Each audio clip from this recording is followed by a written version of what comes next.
Alors, on va taper base hacking sur Google pour voir un peu ce qu'il y a. Comment devenir un hacker. Voyons.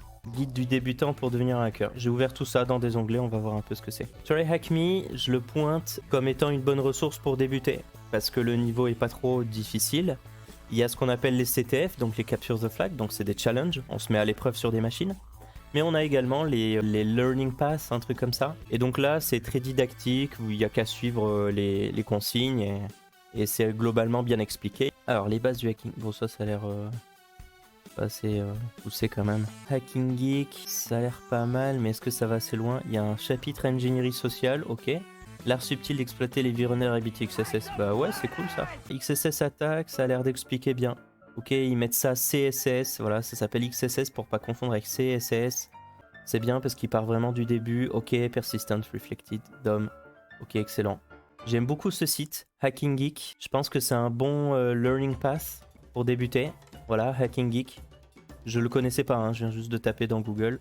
Guide de débutant pour devenir un hacker. J'imagine que ça commence par un peu de vocabulaire. Voilà, il faut avoir un peu de compétences en réseau. Globalement, faut avoir des notions en informatique quand même, quoi. On démarre pas sans rien, quoi. Faire du hacking, c'est quand même pirater des services informatiques, donc ça nécessite de connaître un peu l'informatique. Ça, c'est quand même logique. Donc Windows, Linux, les bases du réseau, les bases d'un système d'exploitation, et puis ensuite, ouais, la cryptographie, voilà. Et après, on va un peu plus loin et on commence à bidouiller. Et en général, avec un compte Facebook, c'est plus facile quand on compromet l'ordinateur de sa victime, ou quand on fait de l'ingénierie sociale, ou alors quand on compromet son réseau local, sur le même Wi-Fi par exemple. Le phishing, d'un point de vue intellectuel, c'est moins intéressant en fait. Nous, ce qu'on fait là sur cette chaîne de streaming, c'est souvent des choses qui nous stimulent intellectuellement, je veux dire.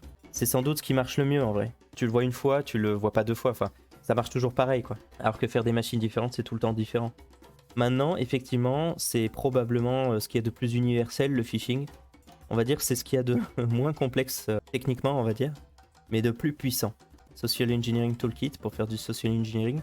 En gros, on va mimiquer le site Facebook et on va faire un man in the middle, puis DNS cache poisoning ou juste envoyer un lien malveillant par mail. En gros, on se débrouille pour que la victime clique sur un lien qu'il faut pas ou se fasse rediriger vers un lien qu'il faut pas. Et basehacking.org, c'est génial aussi. Ça, je connaissais déjà ce site. Très bien. 101, c'est le ABC quoi. Pas mal, cracking, débutant, exploitation. Ici, vous avez des explications sur la XSS, sur la SQL injection, sur le debugging. Je vois même que ça va jusqu'à l'anti-debugging vers le vrai hacking. Et après, vous pouvez vous entraîner. Il pointe vers Over the Wire, qui est un très bon site. Ça pointe vers Hack This Site, qui est un très bon site, qui existe toujours. Les autres, je crois que c'est connu. WebGoat, je crois que c'est bien. Mais moi, je recommande vraiment majoritairement TryHackMe et Hack the Box. Comment bien apprendre le hacking? Le blog du hacker.fr, ça a l'air pas mal aussi. Voyons, apprendre la programmation, oui, c'est quelque chose qu'un hacker devrait faire. Maîtriser un système d'exploitation open source, oui, c'est un truc qu'un hacker devrait faire. Mais moi, je veux rajouter maîtriser Windows aussi.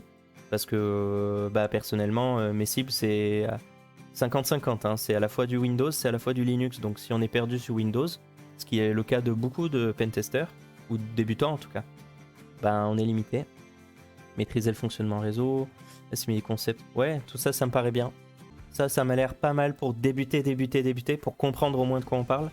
Après, voilà, il faut s'entraîner, il faut pratiquer. TryHackMe et Hack the Box. TryHackMe en premier parce que c'est plus simple, puis Hack the Box.